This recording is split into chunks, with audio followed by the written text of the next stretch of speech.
तो बच्चों ये बैकअप क्लास है और जिन लोगों का केमिस्ट्री का क्लास छूट गया था, पहला या दूसरा क्लास, उनके लिए बैकअप क्लास रहेगा। आप लोग अपने अपने माइक्रोफोन ऑफ कर लें।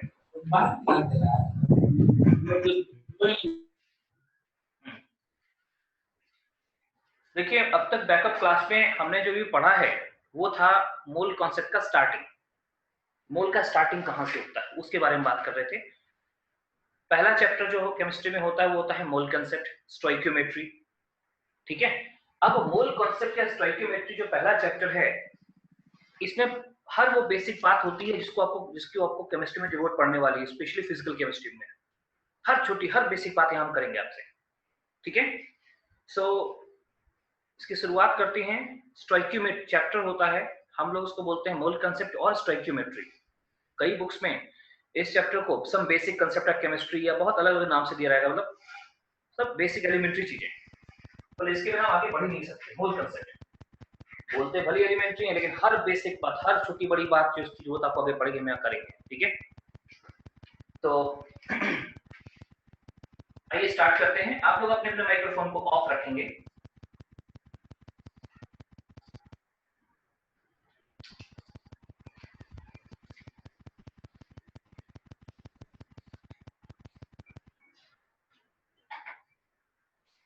अपने माइक्रोफोन को आप लोग ऑफ रखिएगा।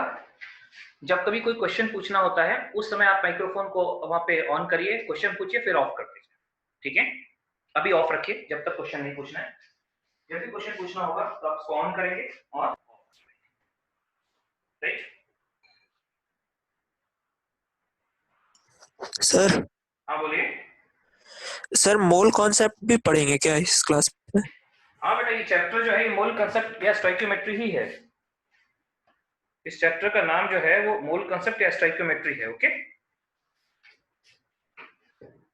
नाम मोल है लेकिन बहुत सारी चीजें हैं, मोल भी अनमोल होता है। हर बेसिक बात फिजिकल केमिस्ट्री की इसमें की जाएगी। ठीक है, मोल तो नाम है, तो शुरू का मोल का डेफिनेशन लेते हुए सीधे स्टोइकियोमेट्री की तरफ बढ़ेंगे।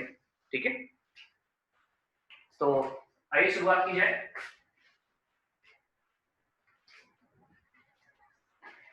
वैसे तो बच्चों एक ओटीपी आपको दिया जाता है, ओटीपी के थ्रू आप अटेंडेंस बनाते हैं। ठीक है ना, लेकिन चूंकि एक्स्ट्रा क्लास है, सभी को नहीं करना है, इसलिए ओटीपी नहीं दे रहा हूँ। ओटीपी जो होता है आपको देते हैं, फिर आप ऐप खोल करके माई अटेंडेंस में जाते हैं, वहां से अपना अटेंडेंस ओटीपी से बना देते हैं। लेकिन चूंकि आज अगर ओटीपी जनरेट करेंगे तो बाकी बच्चे जो पहले क्लास में प्रेजेंट थे वो आज क्लास नहीं कर रहे हैं, तो एब्सेंट मार्क हो जाएंगे, इसलिए ओटीपी जनरेट नहीं करेंगे। ठीक है, हम लोग सिर्फ बैकअप करेंगे। देखिए, बीच में कभी स्क्रीन ब्लर हो जाए, आवाज ब्रेक हो या कुछ भी हो तो आप बताएं जरूर एक बार। ऐसा होता है बीच बीच में नेटवर्क शुरू होने पे। अगर मेरे साइड नेटवर्क का प्रॉब्लम होगा तो मैं करेक्ट करूंगा, मेरे साइड अगर होगा तो आप में से सभी लोग उसको रिपोर्ट करेंगे। और अगर एक ही बंदा रिपोर्ट कर रहा है मतलब आपके साइड प्रॉब्लम है, तो अपने साइड रिकनेक्ट करिएगा। रिकनेक्ट मतलब जूम को बंद करके फिर से चालू करेंगे तो अपने आप सही हो जाता है। ठीक है, 40 मिनट के बाद जूम की ये जो फ्री सर्विस है, ये 40 मिनट के बाद जो है अपने आप डिस्कनेक्ट हो जाएगा।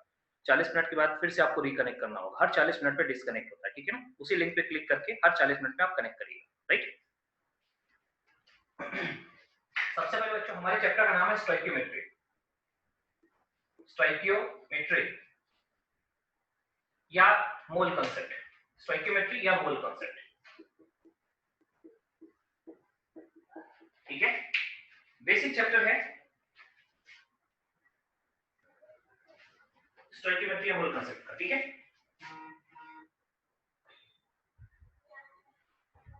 और आप लोग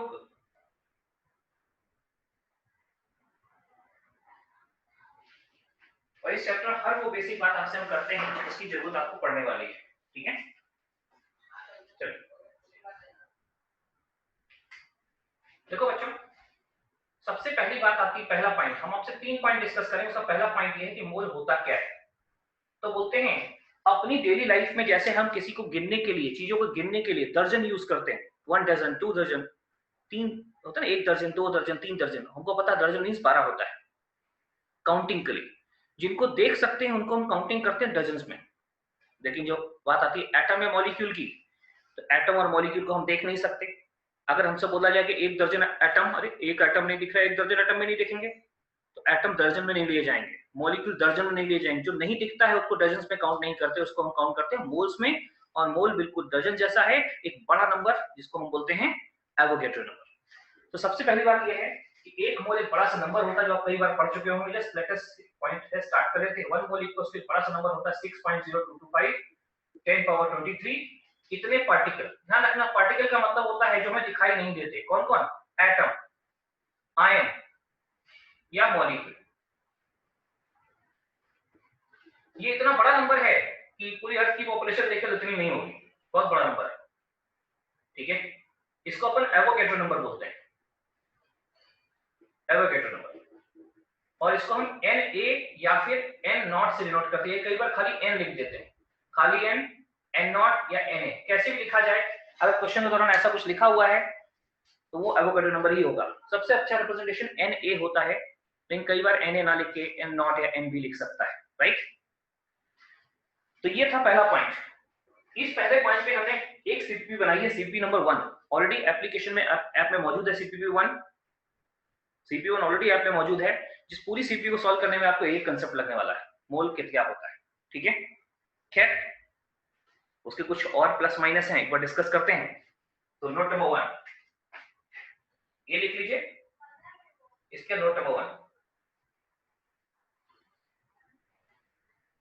नोट नंबर 1 है कि मोल निकालने के लिए करते क्या है। तो देखो जरा, सिंपल चीज है, सिंपल कंसेप्ट। कैसे? अगर आपको, हमें पता है कि 1 डजन इक्वल्स टू 12 है, तो अगर हमको 12 चीजें दी हैं तो 1 दर्जन, 24 दी हैं तो 2 दर्जन, 36 में 3 दर्जन, 48 में 4 दर्जन। पता है हमको ऐसा होगा। कैसे? क्योंकि 1 दर्जन 12 के बराबर है, इससे 12 से डिवाइड करते जाओ, 12 से डिवाइड करो, अपने आप 4 दर्जन, 3 2 1, आप 12 डिवाइड करो, डजन आते जा रहे हैं। क्योंकि 1 दर्जन 12 के इक्वल है, इसलिए आपको नंबर ऑफ डजन्स निकालने हैं। तो गिवन नंबर को आप 12 से डिवाइड करते हैं। कुछ ऐसा ही सोचिए, ये कॉमन सेंस है, कोई फॉर्मूला नहीं है। कुछ ऐसा ही सोचिए कि अगर डजन निकालें तो 12 से डिवाइड करते हैं, क्योंकि 1 डजन 12 के बराबर है। गिवन नंबर पर 12 करोगे डजन आ जाएगा। वैसे सोचो, अगर मोल निकालना तो क्या करना चाहिए? गिवन नंबर किससे डिवाइड करेंगे? अरे 12 से करोगे तो मोल आ जाएंगे। 12 से नहीं करना है, किससे करना है? इस बड़े से नंबर से, एवोगैड्रो नंबर से। 1 मोल इसके बराबर है, इसलिए गिवन नंबर ऑफ पार्टिकल अगर मोल निकालने हैं तो उस नंबर को एवोगैड्रो नंबर से डिवाइड करो। जस्ट लाइक डजन सोचो, आंसर रहेगा। तो हम कहते हैं कि मोल इक्वल्स टू हो जाएगा, mole equals to given number n upon Avogadro number Na। ये फॉर्मूला है, इसको एज फॉर्मूला ट्रीट करो। वैसे तो कॉमन सेंस है, ऐसा कोई खास चीज नहीं है, लेकिन फिर भी इस फॉर्मूले को डेरिवेशन नहीं है, कॉमन सेंस से तो बनाया है यार, कॉमन सेंस फॉर्मूला है। इसमें n क्या है? n हो n क्या है यहाँ पे? ये given number of particle, given number of particle. What about Na? Na तो आप जानते हैं एवोगैड्रो नंबर।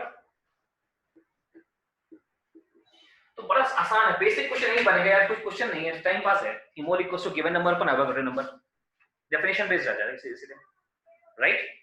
आगे बढ़ते हैं, इसका यूज कहां है सर? बोलिए बेटा। सर एवोगाड्रो नंबर और एवोगाड्रो कांस्टेंट में क्या डिफरेंस है? बेटा एवोगैड्रो नंबर, एवोगैड्रो कांस्टेंट, ये कहां है? में क्या डिफरेंस है? नहीं, दोनों ऑलमोस्ट सेम है बेटा। मोल कांसेप्ट के इसमें दोनों सेम है। एवोगैड्रो कांसेप्ट किसी हायर इक्वेशन में आता तो अलग चीज है, लेकिन एवोगैड्रो कांस्टेंट हमारी मोल इक्वेशन में एक ही है। एवोगैड्रो नंबर को एवोगैड्रो कांस्टेंट बोलते हैं, ठीक है। ओके सर जी, नोट नंबर 1 क्लियर है। आइए नोट नंबर 2 पे चलते हैं। ठीक है बच्चों, नोट नंबर 2 क्या है? नोट नंबर 2 एक बार देखते हैं। एक मिनट जाए, इंक निकल गई से बहुत ज्यादा।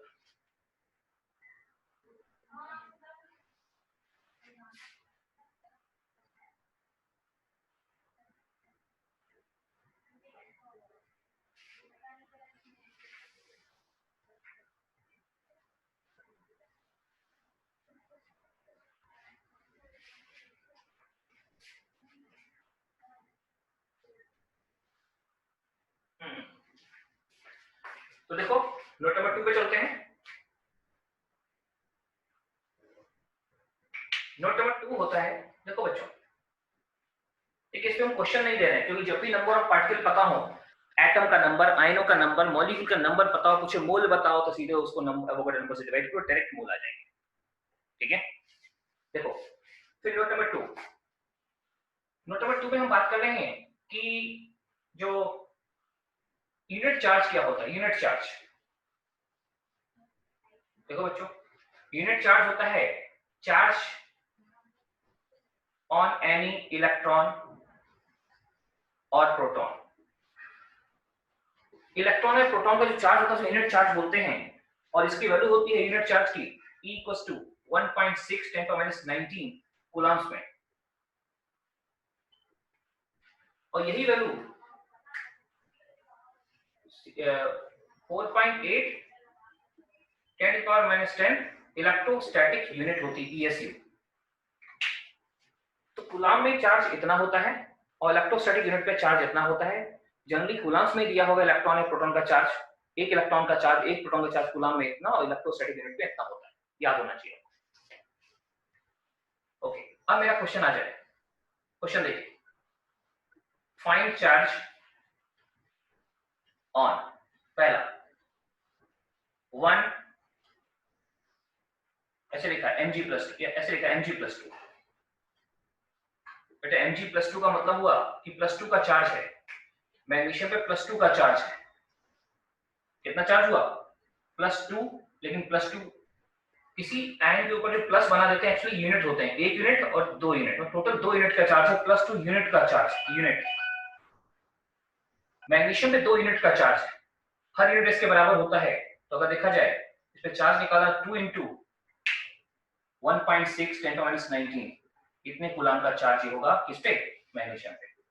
सिमिलरली आप देखो कैल्शियम की बात करो तो उसकी, एल्युमिनियम की बात करो, एल्युमिनियम या सल्फेट, ये phosphate ion PO4 minus minus minus, ये देखो कितना चार्ज है? -3, -3 नहीं, -3 यूनिट। इस पे जो चार्ज है नेगेटिव चार्ज दिख रहा है, लेकिन कितना है? सब नेगेटिव यूनिट है, 3 नेगेटिव चार्ज है 3 यूनिट का। 3 × हर एक यूनिट किसके बराबर है? अरे कूलम्स में इतना, ESU में इतना, तो हर एक यूनिट हो गया 1.6 × 10⁻19 कूलम। तो आप देखो हमने मोल को, अभी हमने यूनिट चार्ज देखा है ना, एक क्वेश्चन किया। अब हम क्या देखेंगे? सर ये एक आयन पे चार्ज था, एक आयन पे चार्ज था, अब क्या होगा? मोल में निकाला जाए, इतने मोल आयनों पे चार्ज निकालिए। फॉर एग्जांपल तीसरा इसी का पार्ट आ गया, ये find charge on 2 mole aluminium +3 ion, 2 mole aluminium +3।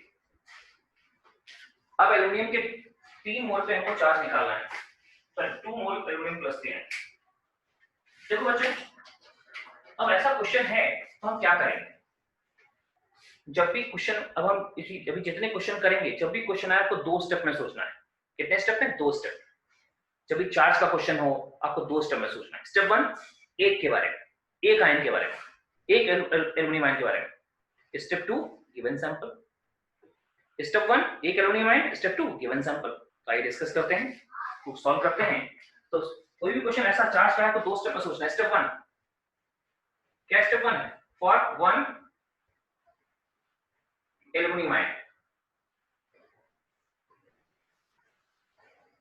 क्योंकि चार्ज की बात की गई है तो एक एल्युमिनियम आयन पे कितना चार्ज है? तो इस पे चार्ज हो गया कितना है? +3 यूनिट का चार्ज है। हर यूनिट किसके बराबर है? हर यूनिट इसके बराबर है, रखो वैल्यू, तो आ जाएगा 4.8 10⁻19 कूलम। ठीक है, 4.8 10⁻19 कूलम, ये चार्ज आ गया, राइट? चार्ज ऐसे आएगा। फिर देखो बच्चों, ये तो एक पे चार्ज आया, लेकिन हमने कहा ऐसा क्वेश्चन करने के लिए जब 2 मोल एल्युमिनियम में चार्ज निकाला तो हमें 2 स्टेप पे सोचना है। स्टेप 1 एक के बारे में, स्टेप 2 गिवन सैंपल के बारे में। तो एक के बारे में सोच लिया फॉर 1 एल्युमिनियम आयन, स्टेप 1 खत्म। अब आएगा step 2। Step 2 for given sample. देखो अभी क्वेश्चन पूरा नहीं हुआ, क्वेश्चन पूरा करने के लिए हम स्टेप 2 पे आ गए, फॉर गिवन सैंपल। ये बताओ गिवन सैंपल कितना दिया हुआ है? स्टेप 1 एक बार और बताइएगा ना। क्या हुआ? सर स्टेप 1 स्टेप 1 में हमें एक के बारे में सोचना होता, एक अकेले एटम पे कितना चार्ज है। तो हमारे इस क्वेश्चन में था कि find charge on 2 mole aluminium ion, तो हमने कहा पहले 2 मोल की बात स्टेप 2 में करेंगे, पहले एक एल्युमिनियम आयन की बात करते हैं। और एक एल्युमिनियम आयन पे चार्ज कितना है, +3 यूनिट का है। एल्युमिनियम +3 है ना, +3 का चार्ज, यानी एक एल्युमिनियम पे 3 यूनिट का चार्ज है। कितना पॉजिटिव चार्ज, तो ये लिखा 3 यूनिट, और हर यूनिट पे कितना चार्ज है 1.6 1.18 रखो यहाँ पे वैल्यू, 3 से मल्टीप्लाई करो, आगे था 4.8 10 की पावर -19 कूलम, राइट। 4.8 10 की power -19 coulomb. Now for given sample, जो सैंपल गिवन है उसके हिसाब से चार्ज कितना होगा। देखिए यहां पे चार्ज हो जाएगा, गिवन सैंपल कितना है 2 मोल, 2 मोल एल्युमिनियम प्लस। देखो यार, गिवन सैंपल मतलब 2 मोल एल्युमिनियम प्लस थी चार्ज निकालना है, गिवन सैंपल पे चार्ज नहीं 2 मोल पे चार्ज निकालना है। अरे 2 मोल पे चार्ज क्या होगा, तो 2 मोल पे चार्ज का मतलब हुआ इक्वल टू 2 into Na, या charge on 2 into Na, 2 into Na ions of aluminum, 2 into Na ions of aluminum +3। देखो बच्चों 2 मोल का मतलब होता है कितना 2 into Na, क्योंकि 1 मोल एवोगाड्रो के बराबर है, तो 2 मोल 2 into एवोगाड्रो के बराबर होगा। हमें इतने एनो पे चार्ज निकालना है, पहले एक पे चार्ज, फिर गिवन सैंपल पे चार्ज। एक पे चार्ज आ गया, गिवन सैंपल पे निकाल लिया। लेकिन गिवन सैंपल 2 मोल था, हमें 2 मोल पे चार्ज निकालना है, नहीं 2 into Na एटम पे चार्ज निकालना है। 2 into Na एटम पे चार्ज निकालना, सोचो जा इतने सारे एटम पे निकालना और एक एटम का चार्ज पता है। अरे एक एटम पे अगर इतना चार्ज है तो इतने एनो पे कितना चार्ज होगा, यूनिटी मेथड हो जाएगा, ये हो जाएगा 2 into Na, इतने तो एटम हो गए, into charge on 1 ion, charge on 1 Al+3 ion. और देखो बच्चों, ये एक आयन पे चार्ज ऑलरेडी निकाल चुके हैं, एक आयन पे चार्ज ऑलरेडी निकाल चुके हैं, इसको रख दो उठा के, तो आ जाएगा। एक बार क्वेश्चन को देख लो अच्छे से, जब भी क्वेश्चन चार्ज का आएगा आपको 2 स्टेप में सोचना है, कुछ भी हो जाए 2 स्टेप में सोचना है। स्टेप 1 एक के बारे में, स्टेप 2 गिवन सैंपल के बारे में, ठीक है। ये क्वेश्चन नोट कर लो। इसके बाद फिर मैं एक क्वेश्चन आपको डिक्टेट करूंगा और आपको क्वेश्चन 2 स्टेप में ही करना है। स्टेप 1 एक के बारे में, स्टेप 2 गिवन सैंपल के बारे में, ठीक है। सर बी नंबर में सर, क्या वो बी में, हेलो सर, बोलिए सर बी नंबर में तो PO4 सर -3 है सर, इसमें -3 यूनिट आप सर लिखे हैं, तो सर इसमें मल्टीप्लाई नहीं होगा, -3 × 1.6 × 10⁻13। तो ये किया ना इधर, तो इसमें माइनस नहीं होगा -3। अरे बेटा अंडरस्टूड है, माइनस देखिए मैग्नीट्यूड बताते हैं, चार्ज माइनस दिख रहा है, मैग्नीट्यूड लगा दो, इट्स ऑप्शनल। माइनस चार्ज दिख रहा है, लिखो इतने यूनिट का नेगेटिव चार्ज तो भी चलेगा, या माइनस लगा दो पहले, जैसे चाहो बोलना, पहले भी लगा सकते हो, बाद में बोल सकते हो, यहाँ इतने यूनिट का नेगेटिव चार्ज, राइट, दोनों सही। माइनस पहले लगा दो, यहाँ भी तो भी ठीक है, और माइनस नहीं लगा तो बोलो इस पे, बोलो उस पे 3 यूनिट का नेगेटिव चार्ज है, अंडरस्टूड है। यस सर, ये क्वेश्चन नोट कर लें। इसके बाद मैं आपको एक क्वेश्चन और दे रहा हूं, वो मैं चाहूंगा क्वेश्चन आप लोग लिख लें।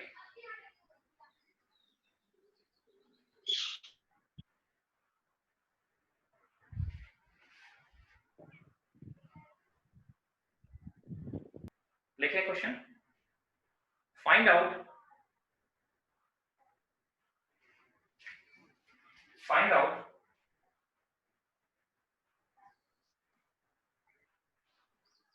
number of moles present,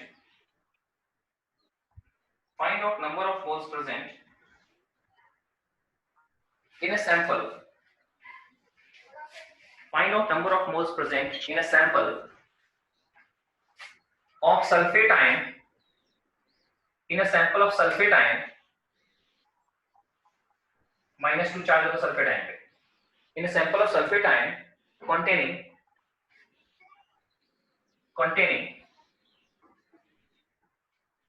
5 into sir repeat कीजिएगा। 10⁵ coulomb charge.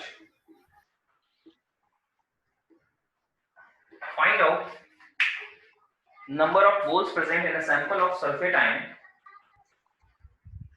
Find out number of moles present in a sample of sulfate ion containing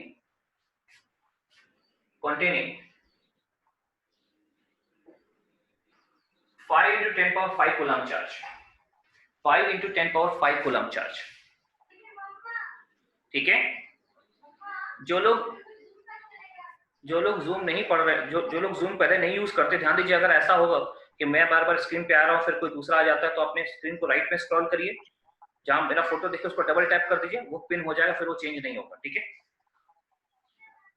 screen को राइट स्क्रॉल करिए, जहां फोटो देखिए उसको डबल टैप करिए, वहां पिन हो जाएगा, फिर वहां से चेंज नहीं होगा। Right,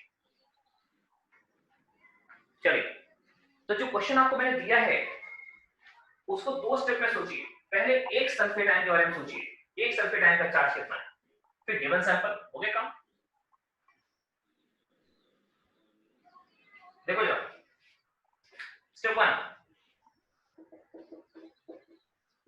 for one sulphate ion पे कितना चार्ज है सर? 2 यूनिट का चार्ज है।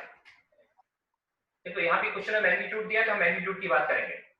ये माइनस चार्ज है, -2 यूनिट का चार्ज है, बट फिर भी -2 into 1.6 × 19 कूलम बोले तो 3.2 - 3.2 10 - 19 कूलम। अब यहाँ माइनस लगा रहे हैं, यहाँ माइनस नहीं दिया, तो यहाँ मैग्नीट्यूड की बात की, तो हम इसमें मैग्नीट्यूड ही लेके सोचेंगे। ठीक है ना? स्टेप 1, आइए स्टेप 2 पे चलते हैं।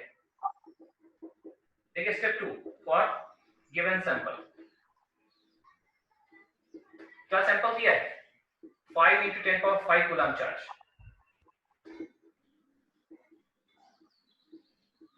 5 into 10 power 5 coulomb charge, right? कितना कूलम चार्ज है? अब बताओ, देखो बड़ा आसान है। क्या हमें पता करना है? इतना चार्ज होगा तो कितने मोल होंगे। तो सुनो ना, यूनिटी मेथड सोचो जरा, यूनिटी मेथड सोचो। इतना चार्ज अगर एक आयन पे है, एक आयन पे, यूनिटी मेथड, इतने कूलम चार्ज एक आयन पे है, तो इतना कूलम चार्ज कितने आयन होगा? यूनिटी मेथड से लगा लो, यूनिटी मेथड यूज कर लो, तो बोलोगे 3.2 10 - 19 coulomb charge is on one ion of SO4 -2। Sir एक बार रिपीट करिएगा फिर से। बेटा सामने लिख रहे हैं आप, एक बार देखिए ना, 2 स्टेप में सोचिए ना, स्टेप 1 स्टेप 2। ठीक है, स्टेप 1 एक के बारे में, एक सल्फेट आयन पे कितना चार्ज है लिख दिया। स्टेप 2 गिवन सैंपल था 5 × 10 5 कूलम चार्ज।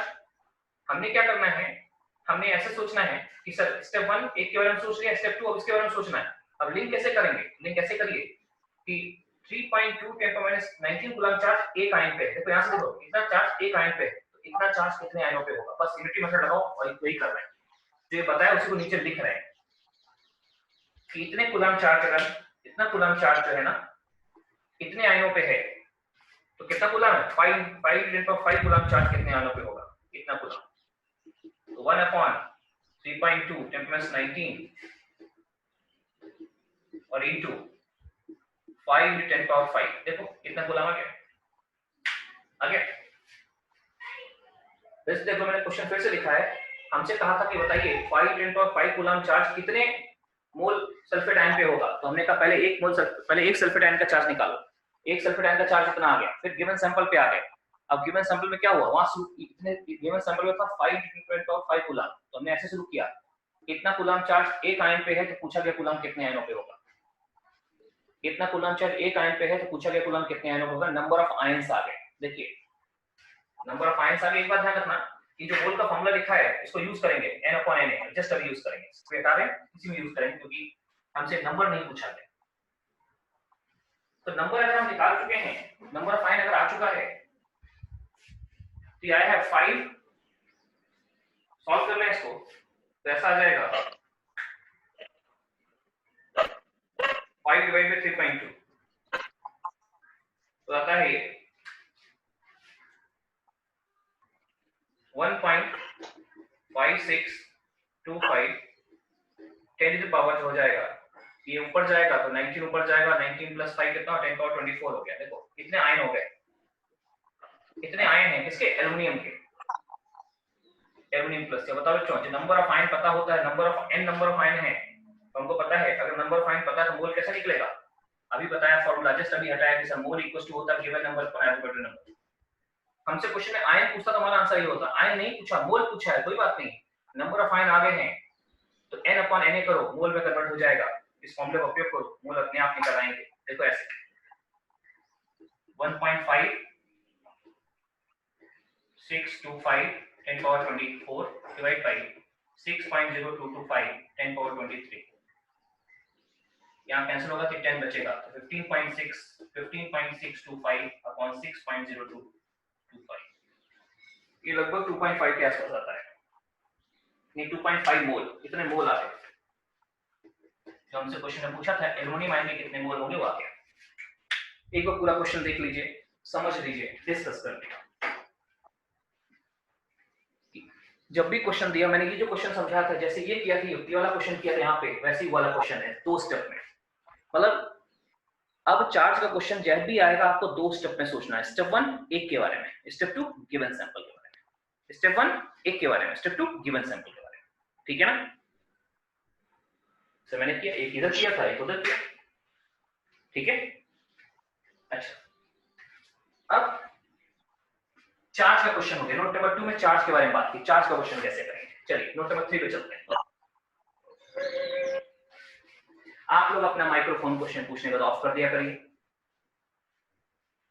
तभी ध्यान रखें, आप क्वेश्चन पूछे माइक्रोफोन ऑफ करें। सर हाँ बोलिए। स्टेप 2 में सर जो फर्स्ट लाइन है सर, उसमें सर चार्ज के बाद क्या लिखें? 3.2 × 10⁻19 कूलम चार्ज, इसके बाद आप लिखो, ये छोड़ दो, भूल जाओ, आप यहाँ सोचो, आप ये क्या सोचते कि 3.2 10⁻19 coulomb charge is on sulphate ion, 1 sulphate ion, वही लिखा है 3.2 10⁻19 coulomb charge is on 1 sulphate ion. मतलब जो यहाँ लिखते यूनिटी मेथड, सोचिए, मतलब डोंट कॉपी, एग्जैक्टली नहीं, समझिए चीजों को। इतने कूलम चार्ज एक आयन पे है तो इतना कूलम कितने पे होगा, वही हमने यूनिटी मेथड देख के कर दिया और कुछ नहीं। तो आप अपने हिसाब से लैंग्वेज लिखिए कि इतना कूलम चार्ज एक आयन पे है तो पूछा गया कूलम कितने आयनों होगा, अपने हिसाब से सोचिए, ठीक है? तो 3.2 10⁻19 coulomb charge is on 1 ion, तो पूछा गया कूलम चार्ज कितने आयनों पे होगा, बड़ी आसानी से सॉल्व होगा, बड़ी आसानी से।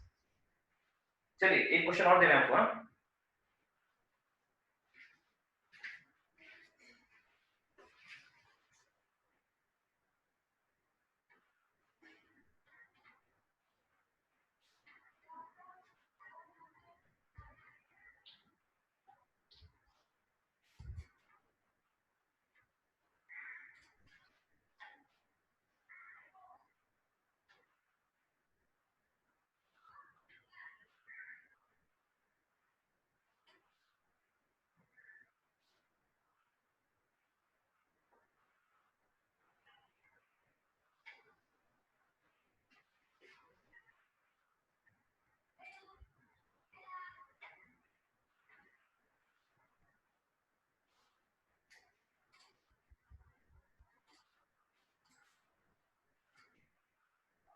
एक मिनट बच्चों, मैं क्वेश्चन आपको शेयर कर रहा हूँ स्क्रीन पे, आपके क्वेश्चन आ जाएगा अभी।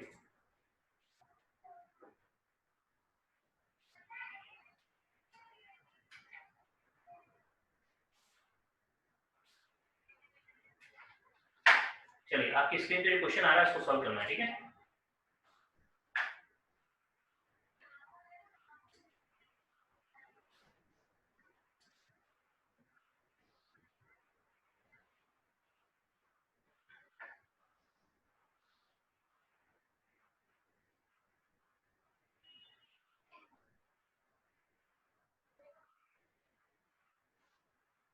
एक काम करिए, क्वेश्चन नंबर 7 ट्राई करिए, 7 नंबर क्वेश्चन,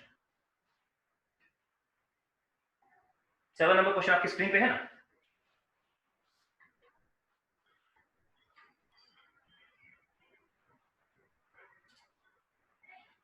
ये देखिए,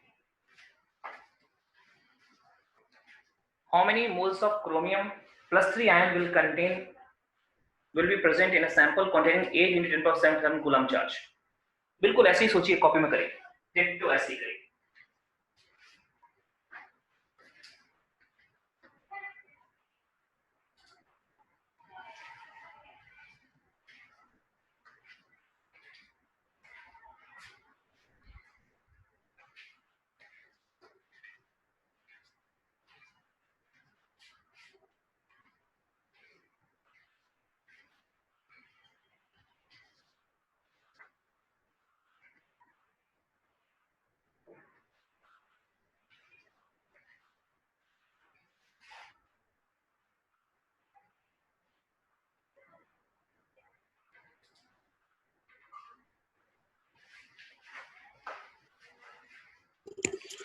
सो 830.288। आंसर में देखिए, स्क्रीन पे आंसर डालूं, 7 नंबर का आंसर देखिए, ये 7 का आंसर देखिए क्या दिया है, 276.74 मोल।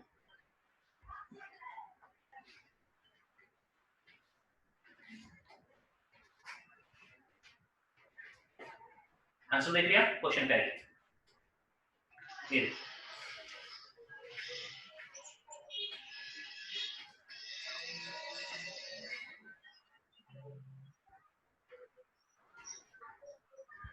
10 की पावर 7 है। ऐसे ही स्टार्ट करो ना, एक एल्युमिनियम आयन पे पहले लिखो 1 क्रोमियम आयन पे चार्ज कितना हो जाएगा, वो 3 into 1.6 यानी 4.8 into 19 आएगा एक क्रोमियम आयन पे। फिर गिवन सैंपल सोचना, लिख देना ऐसे ही। फिर सोचना 4.8 10 to -18 कूलम चार्ज एक आयन पे है, तो ये पूछा गया चार्ज 8 into 10 कितने आयन उस पे, कूलम चार्ज कितने आयनों पे होगा, निकालो, नंबर फाइन आ जाए, सीधे मोल निकाल देना, एन n/n से आराम से आएगा, पर ट्राई करो। तो इजी क्वेश्चन।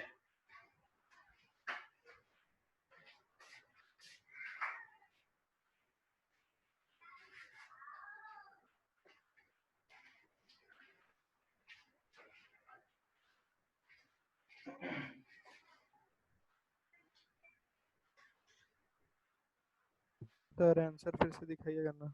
276 पॉइंट समथिंग आ रहा है। यस सर, आ गया। गुड, ये आंसर है 276.74।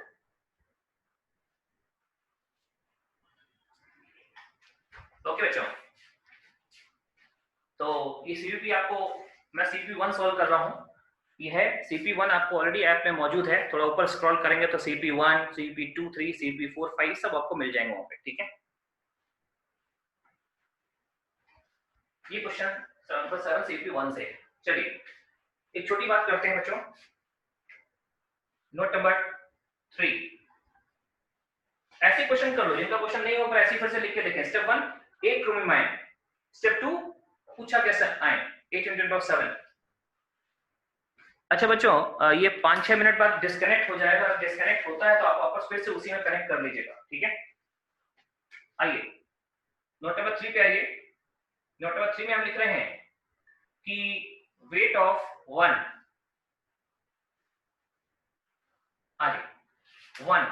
इलेक्ट्रॉन का चार्ज मास होता है 9.1 10^31 kg, याद होना चाहिए, डाटा है। एक प्रोटॉन का मास होता है, सर स्क्रीन ब्लर आ रहा है। ठीक है, एक मिनट स्क्रीन शेयर बंद करते हैं, रुको ना। हाँ अभी स्क्रीन ठीक हो गया, अभी नॉर्मल हुआ, हल्का सर, अभी हल्का क्लियर है। ठीक है। अभी 2 मिनट बाद फिर से डिस्कनेक्ट करके करोगे, मैप सही हो जाएगा। खैर चलो, एक इलेक्ट्रॉन का चार्ज कितना है 9.1 10^31 kg, एक प्रोटॉन का मास कितना है 1.67 into 10^27 kg, और एक न्यूट्रॉन का मास भी इतना ही होता है। न्यूट्रॉन का मास जो होता है वो भी होता है 1.67 into 10^27 kg। देखिए 673 भी हो सकता है, 675 हो सकता है। हालांकि न्यूट्रॉन और प्रोटॉन के मास लगभग बराबर हैं, हम चाहें उनको बराबर भी ले सकते हैं, कोई डेसिमल के थर्ड प्लेस पे यहाँ 3 आता है या 5 आता है, इतना डिफरेंस है, अदरवाइज बाकी मास सेम है। कई बार क्वेश्चन में इलेक्ट्रॉन और न्यूट्रॉन और प्रोटॉन के मास को सेम भी माना जाता है ना। क्यों बता रहा हूँ, अरे इसकी भी जरूरत, जैसे चार्ज वाला क्वेश्चन किया ना, एक आयन पे चार्ज गिवन सैंपल पे चार्ज, वैसे यहाँ भी क्वेश्चन होगा।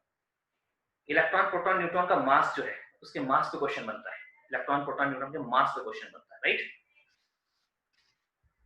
सो वेट ऑफ 1 इलेक्ट्रॉन इतना है, प्रोटॉन इतना है, न्यूट्रॉन इतना है, को याद रखेंगे आप, ठीक है। Then note number 4, note number 4 देखिए, इसमें लिखें, अगर कोई ऐसे लिखता है तो आपने पढ़ा होगा, बहुत 9-10 में कभी पढ़ा होगा, यहाँ पे लिखा है x पे एलिमेंट, यहाँ लिखा z, यहाँ लिखा a, तो z जो होता है ना, ये z ये होता है atomic number,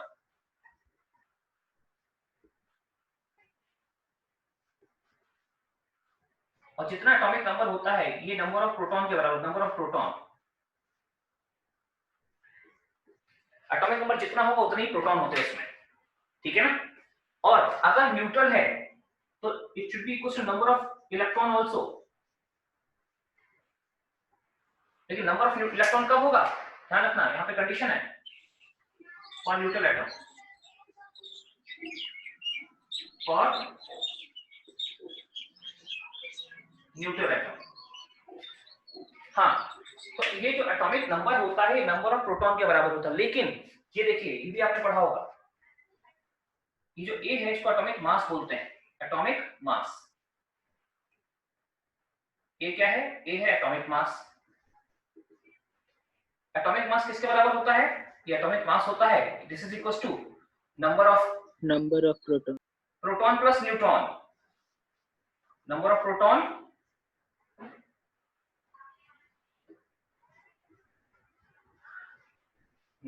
proton plus number of neutron.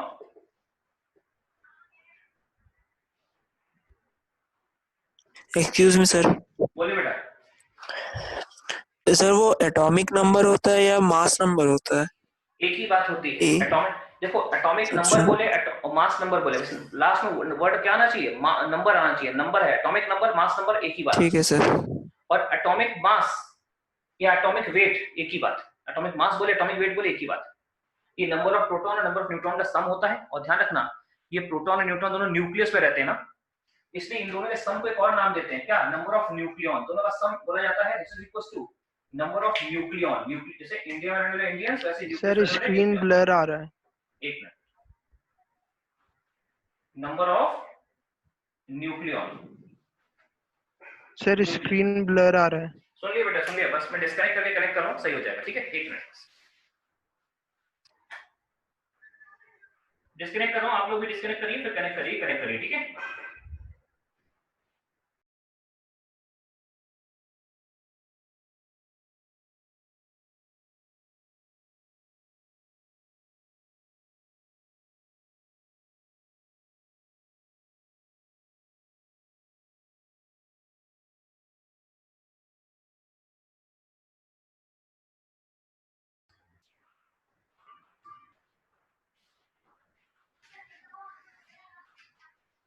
मुझे लगता है ठीक से बंद नहीं हुआ है, एक बार फिर डिस्कनेक्ट हो गई।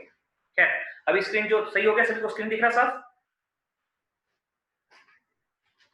Yes sir. हाँ, तो देखिए मुझे आई डाउट कि सही से कनेक्ट हुआ है। अगर फिर से हो सकता है 1 मिनट के अंदर डिस्कनेक्ट हो, दोबारा से कनेक्ट करेंगे। चलिए, क्या बोलते हैं, XZA ये एटॉमिक नंबर है या मास नंबर है, ये प्रोटॉन के बराबर होता है। अगर एटम न्यूट्रल है तो इलेक्ट्रॉन के बराबर होगा। लेकिन अगर ये न्यूट्रल नहीं है तो इलेक्ट्रॉन और प्रोटॉन बराबर नहीं होंगे, कोई एक डोमिनेट करेगा डिपेंडिंग ऑन द चार्ज। अच्छा, लेकिन ये जो होता है ये एटॉमिक मास होता है, और ये प्रोटॉन और न्यूट्रॉन का सम होता है, या इसको सम को बोलते हैं कई बार number of nucleon. Nucleon means resident of nucleus, right.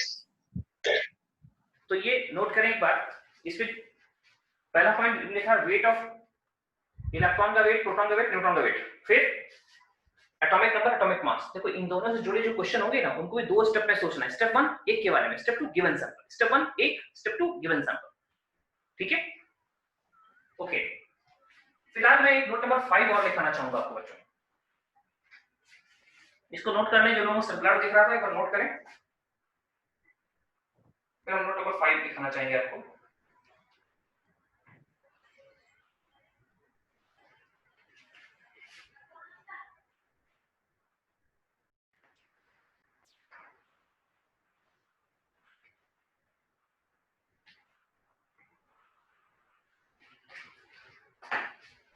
मुझे लग रहा था सही से कनेक्ट नहीं हुआ है, वही हुआ।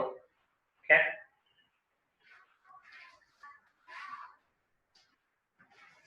हाँ बच्चों, क्या हम लोग नोट नंबर 5 स्टार्ट कर सकते हैं अगर आप सभी कनेक्ट हो गए हो तो? नोट नंबर 5,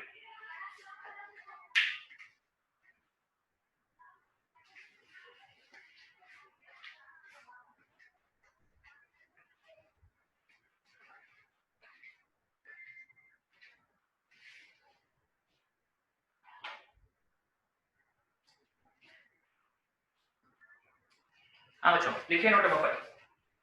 नोट नंबर 5 में आप लिखेंगे कि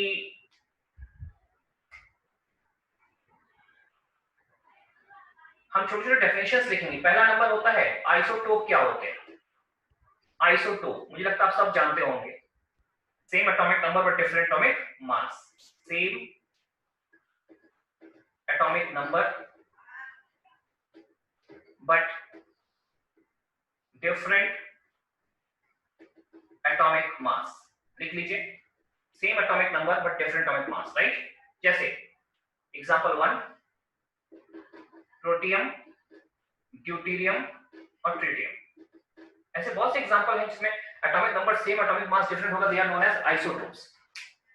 ठीक है, दूसरा लिखिए आइसोटोप्स, क्या लिखिए, दूसरा होता है आइसोबार, ये भी आप जानते होंगे, इसका उल्टा आइसोबार। आइसोबार क्या होते हैं? आइसोबार होते हैं जहां एटॉमिक नंबर डिफरेंट होता है बट एटॉमिक मास सेम होता है।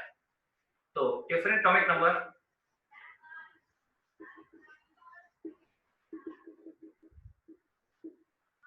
But same atomic mass, but same atomic मास। जैसे एग्जांपल कैल्शियम 2040 और आर्गन 1840। देखो यार, ये दोनों आपस में आइसोबार है, क्यों? इनका एटॉमिक नंबर डिफरेंट है लेकिन एटॉमिक मास दोनों का सेम है, इसलिए आइसोबार हो गए। तो आइसोटोप्स, आइसोबार। नेक्स्ट लिखिए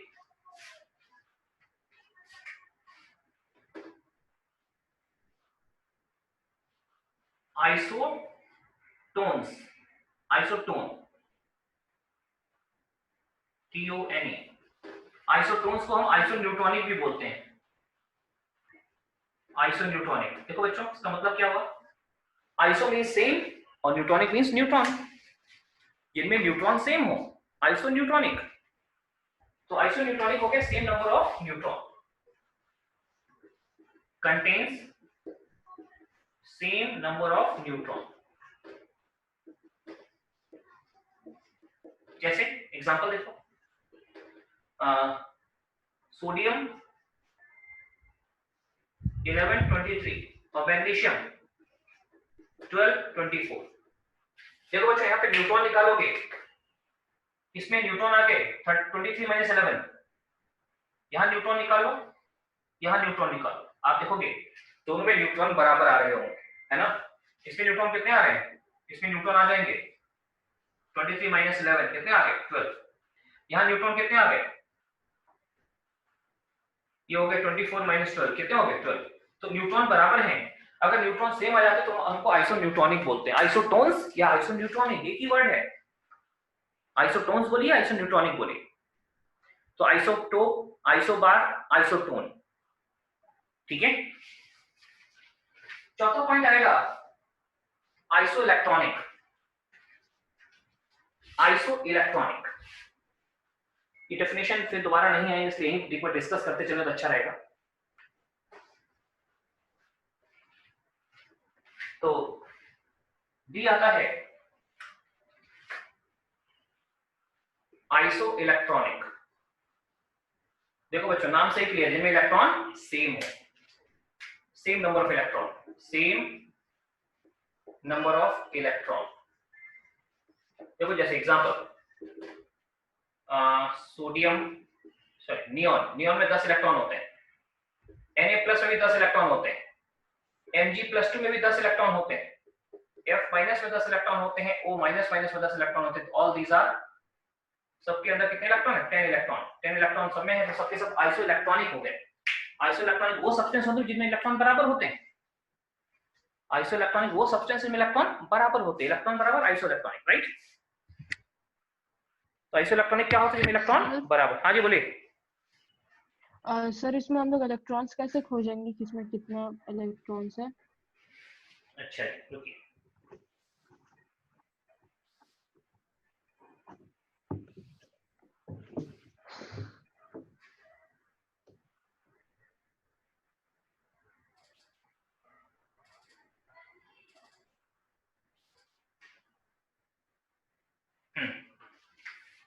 देखिए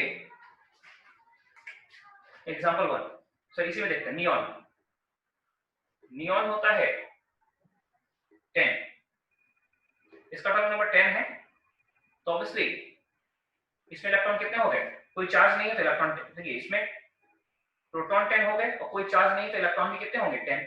आइए अगला देखिए सोडियम। सोडियम 11 होता है तो सोडियम Na प्लस है, Na प्लस में एटॉमिक नंबर 11 होता है तो प्रोटॉन कितने हो गए 11। लेकिन अगर ये न्यूट्रल होता उसमें इलेक्ट्रॉन भी 11 होते, बट ये न्यूट्रल नहीं है, इस पे चार्ज कितना है +1 का चार्ज है। अब प्लस का चार्ज किसी भी चार्ज का होता है इलेक्ट्रॉन निकल जाए, क्योंकि +1 का चार्ज है तो एक इलेक्ट्रॉन निकालना है। अगर न्यूट्रल होता तो उसमें प्रोटॉन 11 थे इलेक्ट्रॉन भी 11 होते अगर न्यूट्रल होता तो, लेकिन इसमें चार्ज +1 है यानी एक इलेक्ट्रॉन निकालना होगा, 10 इलेक्ट्रॉन बचेंगे।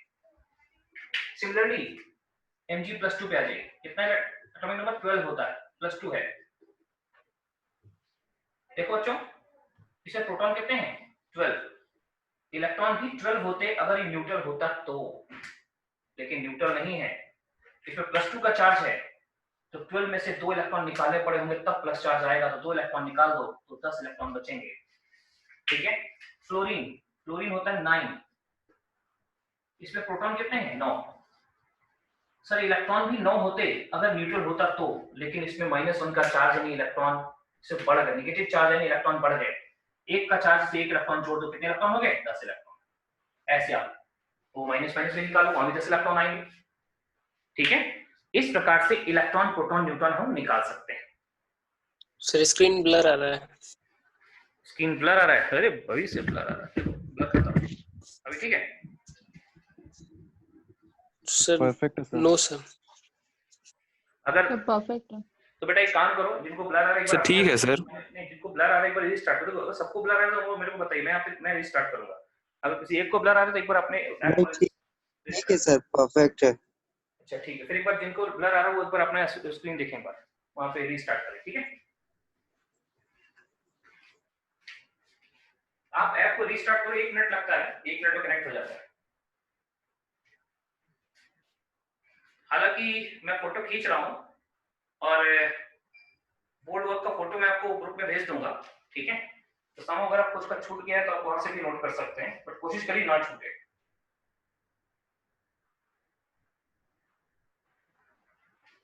जैसे कभी इसमें डिस्कनेक्ट हो जाए, कुछ छूट जाए, कुछ नहीं लिख पाएंगे, तो जो भी स्क्रीन पे लिखा है वो मैं फोटो खींच रहा हूँ अपने फोन में, क्लास के बाद मैं इसका पीडीएफ शेयर कर दूंगा।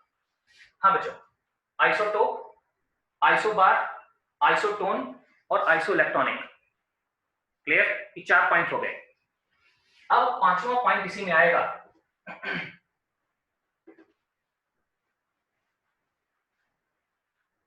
आइसोइलेक्ट्रॉनिक के बाद पार्ट ई आएगा आइसोस्टर्स, आइसो STERS, आइसोस्टर्स।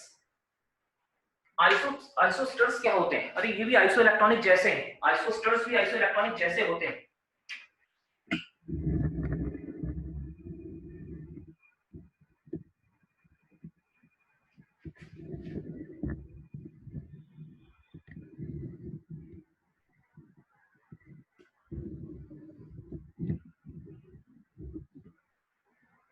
बोर्ड का एंगल सही नहीं हो लग रहा।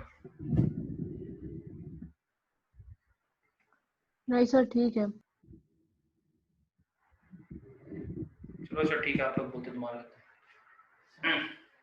देखिए जरा, तो आइसोस्टर्स क्या होते हैं? आइसोस्टर्स होते हैं जिनमें इलेक्ट्रॉन तो बराबर नहीं हो, यानी आइसोइलेक्ट्रॉनिक पढ़ा ना, आइसोस्टर्स आइसोइलेक्ट्रॉनिक एक स्पेशल केस है। आइसोइलेक्ट्रॉनिक स्पेशल केस को आइसोस्टर्स बोलते हैं, जिसमें इलेक्ट्रॉन के साथ साथ नंबर ऑफ एटम भी बराबर होते हैं। ठीक है, तो नंबर ऑफ इलेक्ट्रॉन तो है ही, number of electron and number of atoms both are same, both are same। एक एग्जांपल लेते हैं, देखो जरा, जैसे आपने कहा कि हमने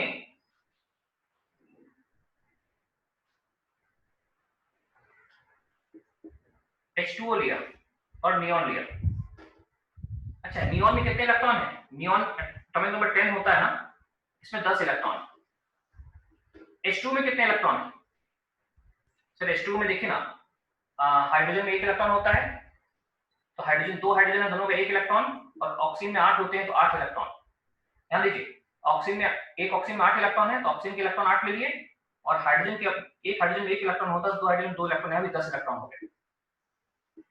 अब मुझे बताइए इलेक्ट्रॉन बराबर है, हाँ ये इलेक्ट्रॉन बराबर है, दोनों क्या है आइसो इलेक्ट्रॉनिक है, बिल्कुल आइसो इलेक्ट्रॉनिक है ये, लेकिन ये आइसोस्टर्स नहीं है। क्यों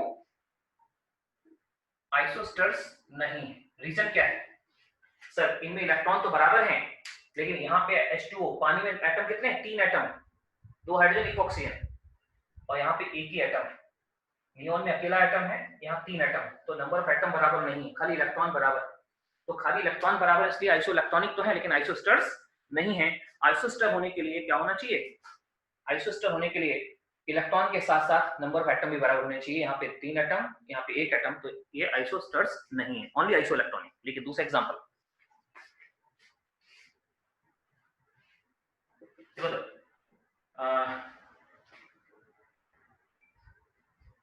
N2 ले लो, N2 और CO। अब N2 में कितना इलेक्ट्रॉन हो गया सर? N2 में जो इलेक्ट्रॉन हो गए, देखो जरा इसमें इलेक्ट्रॉन कितने हैं? एक नाइट्रोजन में 7 इलेक्ट्रॉन होते हैं, तो 2 नाइट्रोजन में कितने हो गए? 14 इलेक्ट्रॉन। चलो ठीक है।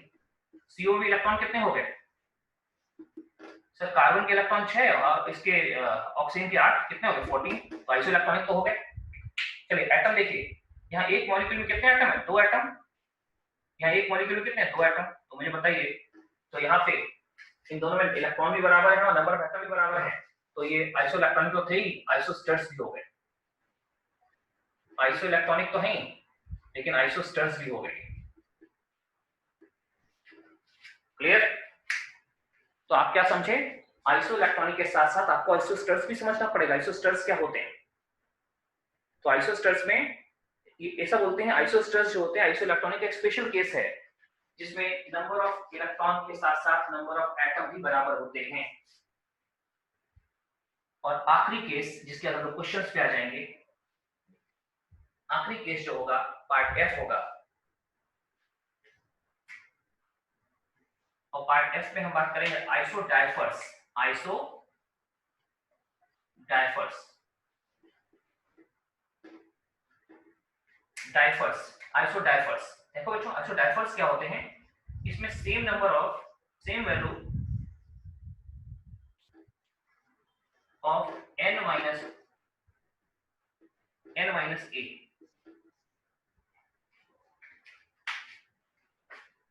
a मतलब n माइनस p बोलो, न्यूट्रॉन माइनस प्रोटॉन उसमें बराबर होगा, n माइनस p सेम होगा, न्यूट्रॉन माइनस प्रोटॉन। देखो जैसे एग्जांपल हमने लिया सोडियम 1123।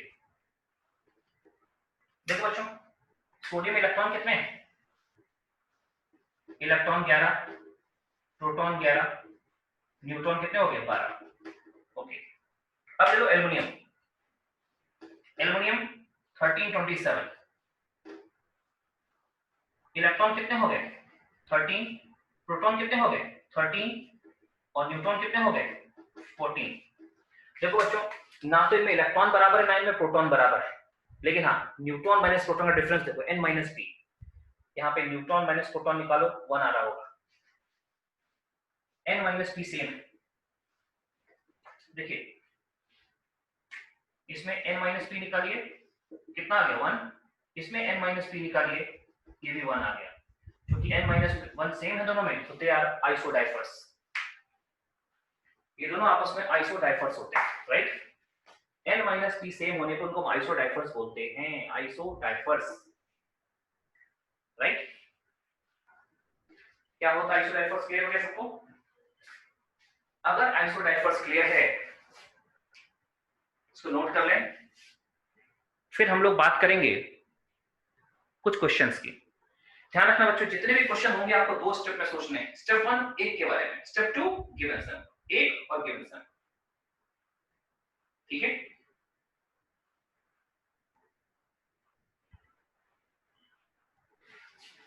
चलिए, वो अब जो क्वेश्चन आएगा वो तो या तो इलेक्ट्रॉन प्रोटॉन न्यूट्रॉन के नंबर का होगा या उनके मास का होगा। नंबर कैसे, इलेक्ट्रॉन प्रोटॉन न्यूट्रॉन का नंबर कैसे निकालते हैं हम पता है, कैसे नंबर निकालते हैं, देखो ना, न्यूट्रॉन प्रोटॉन न्यूट्रॉन सारे क्वेश्चन आप बचपन में भी किए होंगे, उसी बार फिर से बचपन मतलब 9th में या 10th में जब भी आपने ये चैप्टर पढ़ा था, कहीं ना कहीं जरूर होता है ये चैप्टर, उस समय किया होगा, ठीक है? same value of n minus p.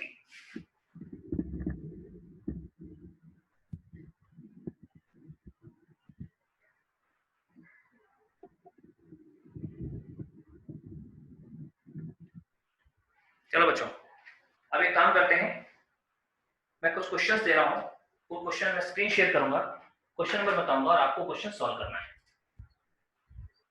Excuse me sir. बोलिए सर, ये आइसोटोप्स में जो ये प्रोटियम, ड्यूटेरियम और ट्रिटियम होता है, उसमें जो मास का इंक्रीज होता है वो किसके चलते होता है? न्यूट्रॉन, प्रोटॉन, किसके चलते होता है वो? इसका मास इंक्रीज होता है ये हाइड्रोजन का आइसोटोप्स में, प्रोटियम, ड्यूटेरियम, ट्रिटियम। उसमें एटॉमिक नंबर तो सेम है, नहीं प्रोटॉन तो बराबर न्यूट्रॉन के चलते होता है, न्यूट्रॉन पढ़ रहे हैं।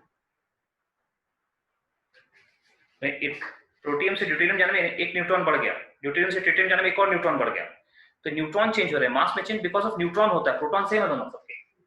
ध्यान रखना, हम किसी भी एटम से सिर्फ किसको निकाल सकते हैं? इलेक्ट्रॉन को निकाल सकते हैं, हम न्यूट्रॉन को और प्रोटॉन को निकाल नहीं सकते। अगर वो निकाल दी न्यूक्लियर रिएक्शन हो जाएगी, और हम केमिकल रिएक्शन पढ़ रहे हैं, तो हम सिर्फ किसको निकाल सकते हैं? इलेक्ट्रॉन को ही निकाल सकते हैं। इलेक्ट्रॉन निकाल दी तो पॉजिटिव चार्ज आएगा, इलेक्ट्रॉन ऐड किया तो नेगेटिव चार्ज आएगा। आयन बनने से इलेक्ट्रॉन चेंज होते हैं, न्यूट्रॉन प्रोटॉन में कोई चेंज नहीं आएगा। जितने न्यूट्रल एटम में न्यूट्रॉन प्रोटॉन है, उतने ही किसी भी आयन में भी न्यूट्रॉन प्रोटॉन होते हैं, खाली इलेक्ट्रॉन बढ़ते घटते।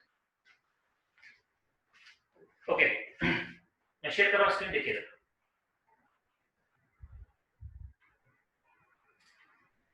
आप लोग एक काम करें,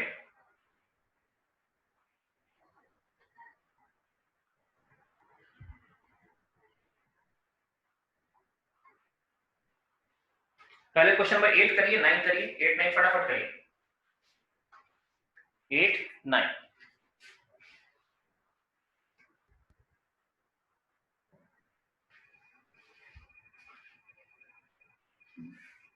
क्वेश्चन करिए, मैं 1 मिनट में पानी पीते हुए बस आ रहा हूं, आप लोग 8 9 ट्राई करिए, ठीक है।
आप जो क्वेश्चन में 8 तो हो गया होगा।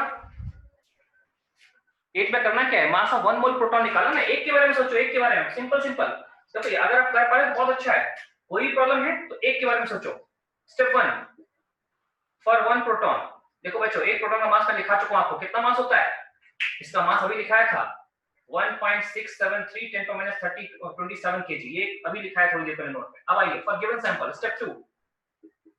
स्टेप 2 क्या हो गया? फॉर गिवन सैंपल क्या हो गया? 1 मोल प्रोटॉन, 1 मोल प्रोटॉन, ये गिवन सैंपल हो गया। कैसे निकालेंगे?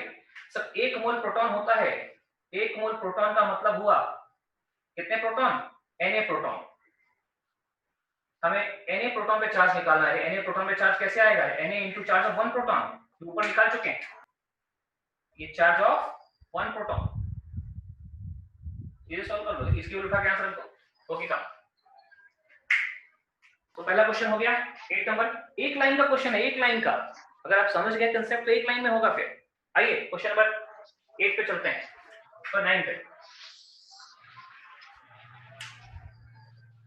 अश्विनी माइक्रोफोन ऑफ कर दीजिए, आपके माइक्रोफोन से आवाज आ रही है।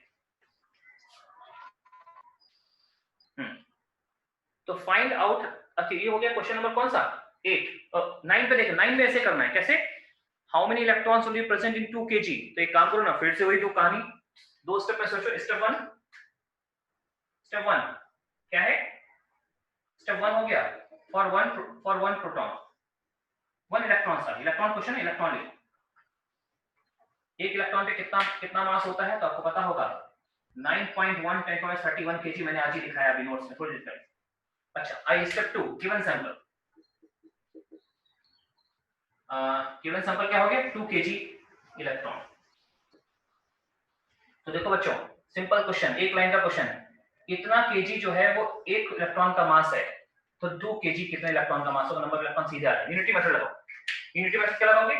9.1 10⁻31 kg में एक इलेक्ट्रॉन है, तो पूछा कितना 2 kg में कितना इलेक्ट्रॉन, सीधे यूनिटी मेथड लगाओ। सॉल्व। यूनिटी मेथड आप बचपन से लगाते हैं, यूनिटी मेथड बचपन से सॉल्व कर रहे हैं।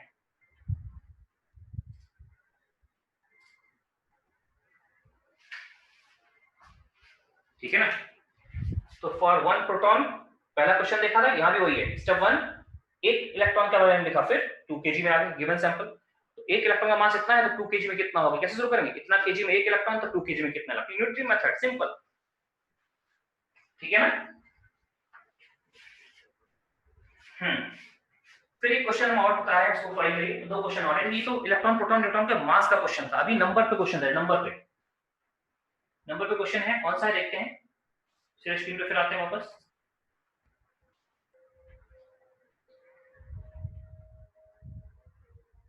चलिए क्वेश्चन नंबर 13 करिए।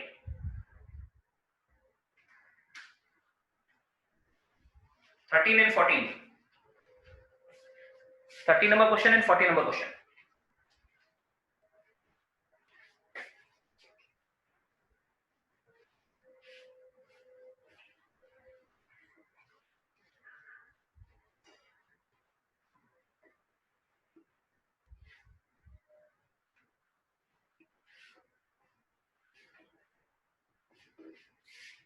Thirteen and 14।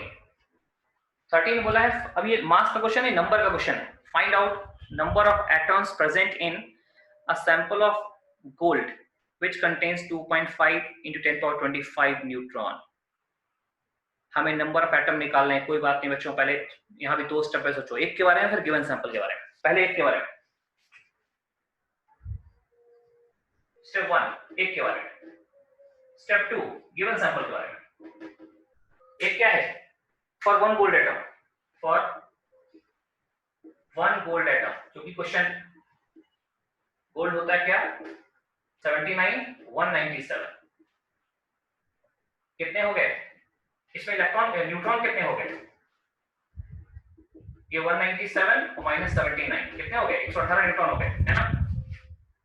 यानी गोल्ड, एक गोल्ड में 118 न्यूट्रॉन होते हैं। चलिए, क्योंकि न्यूट्रॉन की बात की है तो एक एटम में हमने सोच लिया। अब गिवन सैंपल पे आते हैं। क्या दिया गिवन सैंपल? 2.5 10⁻25 न्यूट्रॉन दिए हुए इन गोल्ड।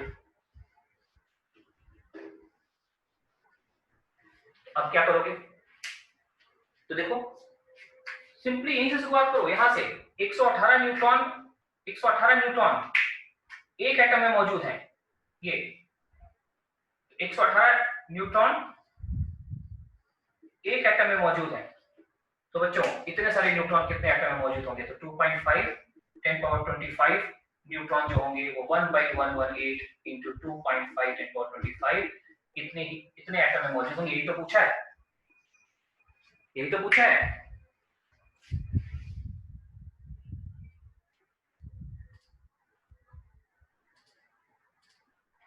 हाँ बच्चों, ठीक है ना? स्टेप 1 एक के बारे में, स्टेप 2 गिवन सैंपल के बारे में। एक गोल्ड एटम के बारे में लिखा, गिवन सैंपल के बारे में सोचा, हो गया काम। ठीक है, ये क्वेश्चन नंबर 13 था। अच्छा, 13 में खाली एटम निकाल के रुक गया। मान लो इतने एटम है गोल्ड के, मान लो उसका मोल बताओ। नंबर ऑफ एटम आ गए, n आ गया, तो n upon Avogadro number, n/Na। आज मोल फॉर्मूला लिखा है ना नोट नंबर 1 में, गिवन नंबर 1 एवोगाड्रो नंबर से मोल आते हैं। अगर एटम आ गए, मोल निकालना तो दिस अपॉन एवोगाड्रो नंबर पर मोल आ जाएंगे। क्वेश्चन नंबर 14 में यही तो करना है, 14 में यही तो करना है। 13 मैंने करवा दिया है, 14 अपने आप कर लीजिए। इसके बाद 3p1 खत्म हो जाएगा, मेरा जो पहला क्लास था उसका सारी चीज खत्म होगी, ठीक है ना। तो क्वेश्चन नंबर 14 फिर से मैं एक बार शेयर कर रहा हूँ, देख लीजिए। 14 आंसर भी दिया बगल में।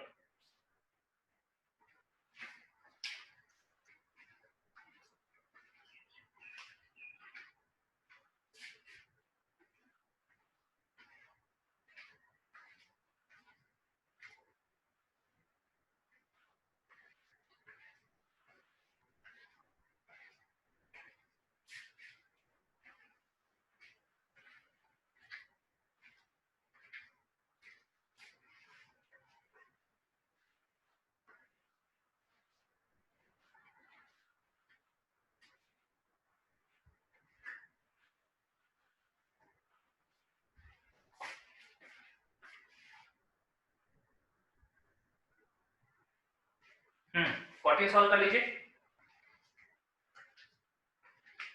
क्वेश्चन नंबर 14 आंसर मैच कर लीजिए। करना ऐसे ही है, सब कुछ यही चीज है उसमें भी।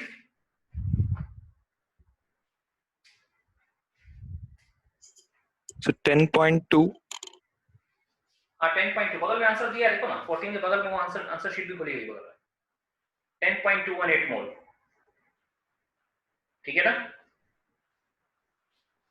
तो बच्चों ये तो था हमारा CP1 से जुड़ा हुआ लेक्चर। इसके अंदर CP1 का हर क्वेश्चन कर सकते हैं, कुछ बेसिक बातें और कुछ उनको जोड़ करके आती दूसरी बातें, वही था इसमें, ठीक है। कुछ बेसिक बातें और कुछ उनको जोड़ के अलग बातें।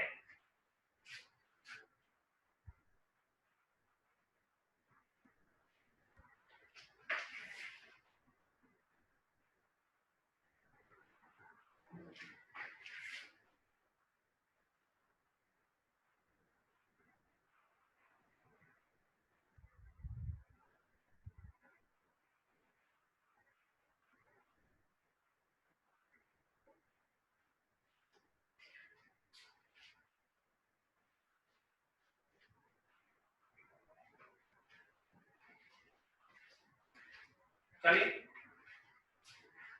अब हम लोग स्क्रीन शेयर में बंद कर रहा हूं, आगे अगले पॉइंट की तरफ चलते हैं।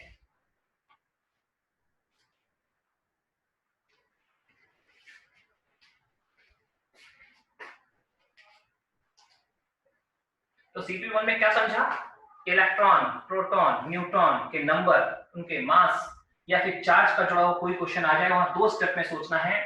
स्टेप 1 एक के बारे में, स्टेप 2 गिवन सैंपल। याद रखना, एक के बारे में फिर गिवन सैंपल, बड़ा आसानी से हो जाए कोई भी क्वेश्चन।